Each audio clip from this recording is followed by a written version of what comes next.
Alright, people, midweek report time. So, lot of stuff that we got to be talking about in this video. There's fights been announced, there's fights been postponed, there's stuff that I missed. Look, I'm not going to labour on and go over stuff that I missed last weekend. I might talk briefly about a few things, but I don't want this video to go way over a half hour. We'll just try and keep to kind of what's been announced over the last couple of days. Maybe we'll discuss some of the fights that happened over the weekend, but for now, we're going to definitely talk about the fights that have been announced today.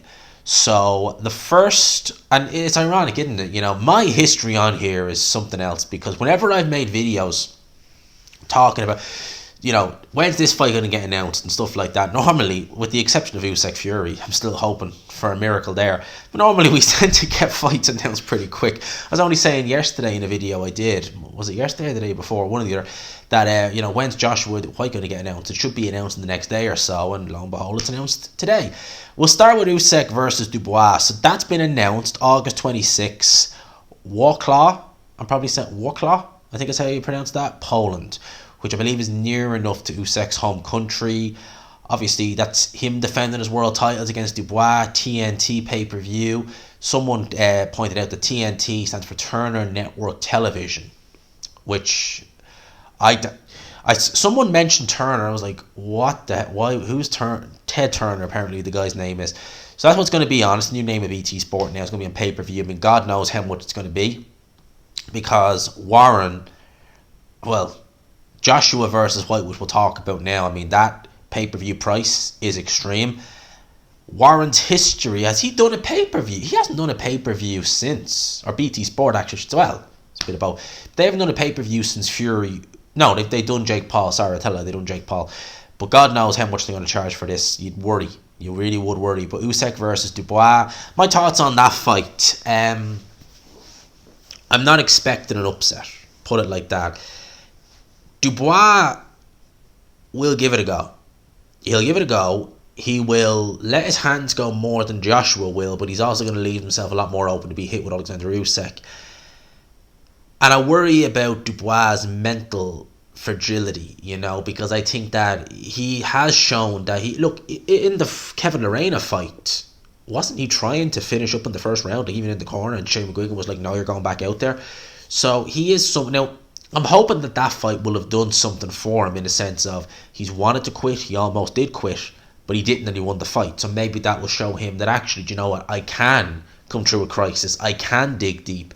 He's not got Shane McGuigan in his corner though this time, and I think that is a mistake, to be honest with you. I think that Don Charles, I still can't really get my head around the fact that he's got Don Charles. Of all the trainers in London, he chooses Don Charles. I mean, it's just, you know, Adam Booth, I know he's been with Mark Tibbs in the past, you know, I mean, of all the trainers, you pick Don Charles. I've nothing against him personally, but I just don't rate Don Charles as a good trainer. I mean, like, you look at Derek Chisora, throughout his career when he was trained by Don Charles, looked very all over the place. He was slapping a lot. It was only when he went to Dave Caldwell back in 2018, I think it was, that he actually started punching with a lot more correctly, and his technique was improving a bit. With Dubois, I mean, like, Dubois is obviously not a slapper like Chisora, but he needs improvement in a lot of areas, and I don't think Don Charles will do that. So I'm not exactly holding out much hope in him pulling the upset. Not that I would be, you know, I'm really indifferent who wins, but in terms of thinking there would be an upset, I can't see it. So that's going to be on pay-per-view. So August is going to be a busy month with pay-per-views. And that's going to be taking place. And obviously, we also got the announcement today that Joshua versus Whyte on August 12th, which is a couple of weeks before that, will take place at the O2, £26.99. Again, it's steep. It's steep. I spoke in a video, which by the time this goes live will have already been uploaded, that for me, the Zone, they really should do something for their subscribers. In a sense of, my whole thing would be, once I get a subscriber, right, if I was in charge of the Zone and they were paying, right, if you were given a paid subscription, how do we keep them on board? Right, if we know our schedule is not going to be chock-a-block, right, what do we do to entice them to stay? Right, well, maybe give them reduced rates on pay-per-views. You know, stuff like that. Something that would kind of say, look, we appreciate you sticking around. It's £26.99 for everyone, but for you, £16.99. We'll just chuck an arbitrary figure out there. Let's say £16.99. It's 10 or cheaper. That to me is a nice little incentive. It's a nice little incentive. It would incentivize, well, me, myself, I'd be like, okay, yeah, grand. Put my hand in the pocket. With this, like, I don't know, would I pay? Because I like doing the watch-alongs, but I'm already paying £10 a month to the zone. On top of that, that's extreme, I think. But we'll cross that bridge when we get to it. In terms of the fight itself, I don't envision anything other than Joshua win. I think he's going to win emphatically. And I think that this may be the very end of Dillian Whyte. I think that this is probably, in Dillian Whyte's mind, this is his last chance to really have a good crack at a world title, have a world title run, and maybe make some good money. You know, I don't think he's going to fold over. I don't think he's going to find the place in the canvas to lie down. Dillian Whyte's a warrior. But I think that he's regressed. It's noticeable now. It really is. I think he's slowed down. I think his chin is just... it's non-existent anymore. You know, the same guy who was taking Joshua right hand flush in 2015 is not the same Dillian Whyte we have today. It's not the same chin. So I'm not exactly optimistic that he's going to be taking these shots and, you know, just walking through them like, it's all good. I think the minute he... Put it like this, if he shifts the punishment he shifted in the first round, or if Joshua comes out the way he did in the first round of their first fight, they'll always get knocked out. Simple as. But we don't have that Joshua as well. It's going to be interesting to see how Joshua's mindset is. He's spending more time now with Derek James, which is good. So hopefully, for his sake, he's going to be looking a lot better. My one worry would be is that Joshua is Derek James, one of Derek James' newest fighters. He's training Spence for Crawford at the end of July. He's also training Charlo for Canelo come the 30th of September. So he's got two massive fights, much bigger than this. And he's got two fighters he's been winning for a long time. Joshua probably won't be his number one focus. He'll be focusing more so on getting Spence through Crawford and obviously getting Charlo ready for Canelo, which is, again, another fight that was announced over the course of the weekend. I had really, really, really bad Wi-Fi in the hotel I was staying in, so I had to literally just chuck a quick video out, a 3-minute video, because, and even there, that took like 20 minutes to upload. 3-minute video should take a minute, 2 minutes to upload. Here, it takes 20 minutes in where I was. Thoughts on Charlo versus Canelo? I mean, probably talking about old news, no one's really, it's been covered, but the old bait and switch. It's crazy, isn't it? Canelo Alvarez versus Jamel Charlo. Not Jamal, Jamel. Seeing pictures of Jamel looking to bulk up a bit. He's going to need to, because this is a guy who has fought his whole career at 154 pounds. Now he's moving up 2 weight divisions to take on Canelo Alvarez. That is going to be... That's just... It's something that I just was not expecting.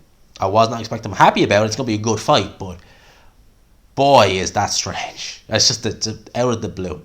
Now, this is something that I don't like reporting on, but I'm going to have to do it nonetheless. Mike Coppinger, a very, very good fight that was scheduled for this weekend on the Zone has now been postponed. So Staniones versus Ortiz has been postponed. This is the 3rd time. It will not take place this Saturday. Apparently, worryingly, Vergil Ortiz fainted and was hospitalised. Hence, the fight with Staniones has been postponed for a 3rd time. This is recording from Shelley Finkel. That is a worry. Fainting in the run-up to the fight. I mean, if you're struggling that bad, because I'm going to assume it's weight making. Obviously, we're a day away from the weigh-in, so I'm going to assume it's weight making. If you are struggling that bad, what is the point? What is the point in going through all this? Just flip and move up. If it is the weight making and it's that bad, just flip and move up, for God's sake. Because think of the damage he's doing long term. He's doing some serious damage to himself doing that. If it's weight making, and I assume it is, because you hear stories, certainly from UFC, about people, well, there's been reports of people dying, you know, and certainly in the MMA world from extreme weight cuts. I don't know if it's quite that severe, but, you know, if that is the issue, just flipping move up. It's not worth it. For someone like Vergil Ortiz, this is going to hamper him in a variety of ways. Because you don't know what he's going to be like whenever he does fight again. Because A, he's been inactive, and B, he's putting his body through absolute God knows what. That's going to have an effect on him. And as well as that, who's going to want to fight Vergil Ortiz? Not in terms of him being feared or anything like that, but you're a fighter and you're offered Vergil Ortiz. You're like, well, how do I know I'm going to fight? How do I know that I'm not going to lose a year in my career having a fight rescheduled 3 times? And as a fighter, they don't want that. Hughie Fury, who's been saying some bizarre things, saying that, he'd obliterate Anthony Joshua. Okay, we'll get in the ring and fight because you haven't fought in... When's the last time he fought? A long time ago. And he's another one where it's like, it's always pullouts. He absolutely messed Michael Hunter around for the year, cost him a year of his career. And, he's saying people don't want to fight me. No, it's not that they don't want to fight you because they're afraid. It's because people don't want to take a risk and say, all right, I'll fight you. And then pull out. Oh, the fight's not happening. Well, I wasted a year of my career. It's a year where I could have been doing this or I could have been fighting this. Training camps cost money at the end of the day as well. They're not free. So people are not going to want to take a risk and say, well, hang on a sec, what's the guarantee of even getting into the ring with this guy if he pulls out a few days before and I've wasted money on training camp, I've got no money in my pocket, and now I'm waiting until God knows when for my next fight. So it's going to hinder him in that regard, not just physically, and God knows the damage he's done to himself. There's been stories about him having serious trouble making weight for years now, and if it is in fact the case that it is the weight making and it's really struggling him that bad, or he's really having that hard of a time, for God's sake, just move up. Like, what good is it having a weight advantage if you've literally dragged your body through hell just to do it? What good is it? What good is it? It doesn't. It's just. Look, I'm just speculating that's the reason. It could be something completely different. I don't know, but judging by past experience with Ortiz, we've heard stories about him struggling to make weight. I would assume it's weight making, and you hear stories of people fainting making weight, and you hear some crazy stories coming out of people, some of the weight cuts, and again, for me, it's just like it cannot be worth it. It cannot be worth it in the long term for your health. I mean, God knows the damage you're doing to yourself. So that's the story with Vergil Ortiz. I was looking forward to that fight. I like Vergil Ortiz as a fighter. I absolutely love watching Vergil Ortiz. I think he's tremendously talented. So any chance I get to see him, I'm happy. But I want to see him at his best. And I want to see him just in general. But God knows what's happening there. In terms of some of the other welterweight fights, this is a strange one. Keith Thurman versus Yordenis Ugas is potentially in talks. Keith Thurman confirmed in the Last Stand podcast. Has Thurman fought since he fought Barros? Has he fought since then? I don't think he has. And Thurman, I like Yordenis Ugas still has something. Thurman hasn't had something since 2017. A long time since we've saw Keith Thurman firing on all cylinders, and even longer since we've seen one time. One time became run time. That's what we have with Keith Thurman. I used to love Keith Thurman. Like 2013, 2014, I was a Keith Thurman fanboy. I loved Keith Thurman back. I was a fanboy of his. Over the since he beat Danny Garcia in March 2017, it's been like this. It's been like this. It's been injuries. It's been inactivity. It's been lack of motivation. It's been everything. He lost to Manny Pacquiao in 2019. I could not have envisioned that fight, him losing that fight, but he did. It's just... I don't know. I really don't know. In terms of some of the, what would you call this, influencer boxing, KSI versus Tommy Fury is reportedly agreed. Apparently it has a weight limit in it and is close to being a done deal, Kella Sutherland has confirmed. Tommy Fury going down the road of YouTuber fighting. I mean, at the end of the day, that is the road that he should go down, because he's going to make an absolute killing doing it. He is better than most of these. Like, I would say he would probably have to beat the KSI, more than likely. And it stops him getting obliterated by someone we don't know on a Frank Warren show who has more losses than wins. Because that is literally what's going to happen to Tommy Fury in the pro game. Because he's not that good. He really isn't. And better to make your money against these guys, make millions, than to take an L in the York Hall against an unknown journeyman for 10 grand. Tommy Fury is never going to come anywhere near world level. I mean, just look at the gulf between him and Ben Whittaker. Ben Whittaker has only had, 4 pro fights. Sorry, he fought Vladimir Belusky the weekend. But he's had 4 pro fights, and he's already miles ahead in a year than Tommy Fury has in nearly 5 years. Miles ahead.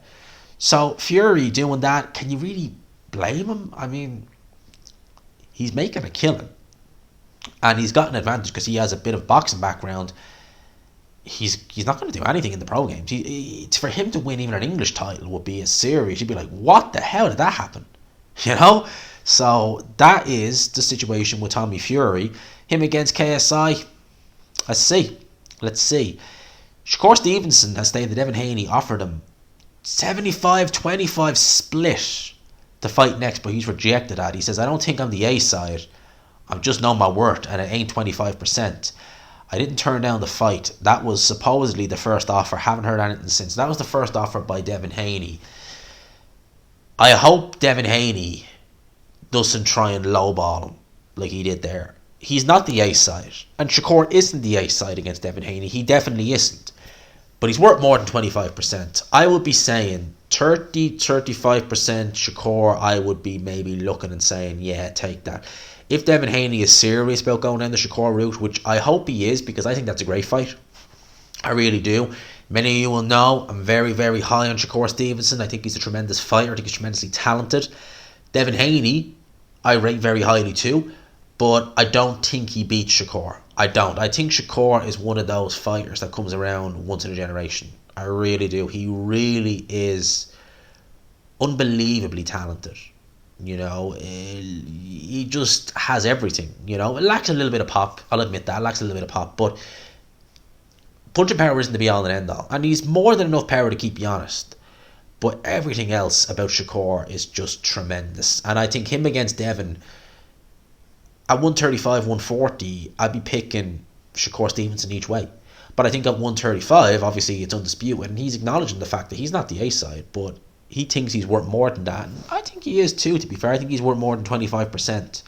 Shakur Stevenson. I think he's absolutely tremendously talented. You know, many of you will know I'm very high on Shakur, and you know, I'll say it like it is. You know, if he has a bad performance or if I think he loses, well then, you know, that's exactly what I think. In terms of some of the stuff that's been talked about, obviously the Fury versus Ngannou, we haven't heard anything on that. Eddie Hearn is talking with Boxing Social and said it's going to be an exhibition. You know, right, you go and you say, well, gee, he's not actually having an official fight, it's an exhibition. I would still rather him just stop holding the division up. If you're going to go down the exhibition road, just get rid of the title. Just go.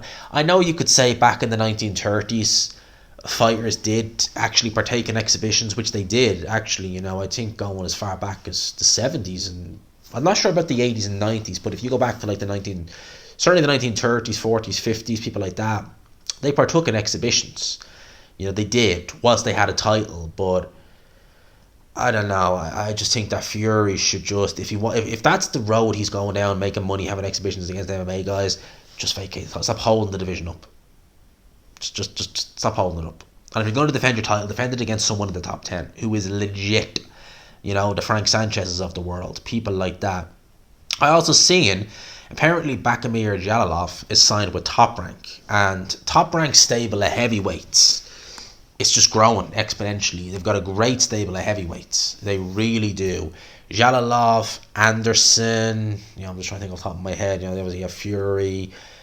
Don't know if they still have Pulev or not. They did have him at one stage. I'm just trying to think who else they have. Arslan Makhmadayev. You know, it's just a great stable. A lot of people are going to be asking my thoughts. What did I think of Jared Anderson this weekend?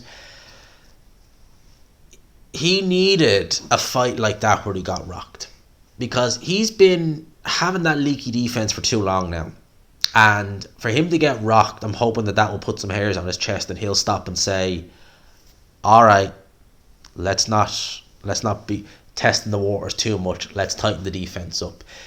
In terms of how he did against Charles Martin, he won most of every round apart from the rounds where he got rocked, and he didn't do as good a job as Joshua did. No, he definitely didn't, but he done a decent enough job. And Charles Martin showed that he still has a lot to give. I'm still very impressed with Anderson. I think that Bob Arum has talked about bringing pulling them back a little bit, taking the brakes off them a bit, and I think he does need to do that as well. I think that there's no use rushing someone who doesn't need to be rushed. You know, he's not talking about, well, he can't break Tyson's record, but he's not talking about doing that like Moses Atuma is.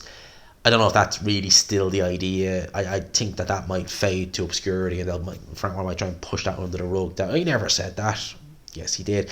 Not saying that will happen, but I'd say that maybe gimmick is going to go sooner or later, because I don't think it will happen. It's too short a time. Anderson has time on his side. They'll take a little bit of a rest with him, and they might just ease him into the world title. He needs to tighten the defense up. He really, truly does. He needs to tighten it up.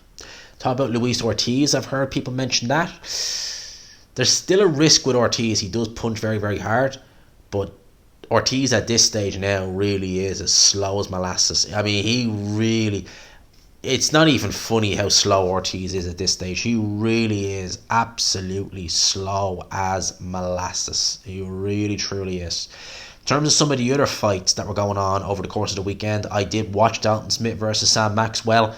Big one-punch knockout. Excellent knockout by Dalton Smith. To be expected. Sam Maxwell has looked over the hill Sam Maxwell has looked garbage for the last couple of years. So for Dalton Smith to go in there, do a job and knock him out, wasn't surprised. I kind of expected Dalton Smith to drop repeatedly and not with one shot. I kind of thought it would be kind of he's down about 3 times in a round and the fight's waved off. I didn't expect it to be a one-punch, boom, gone knockout. That did surprise me a bit, but the result didn't. So, not surprised. Dalton Smith got the win.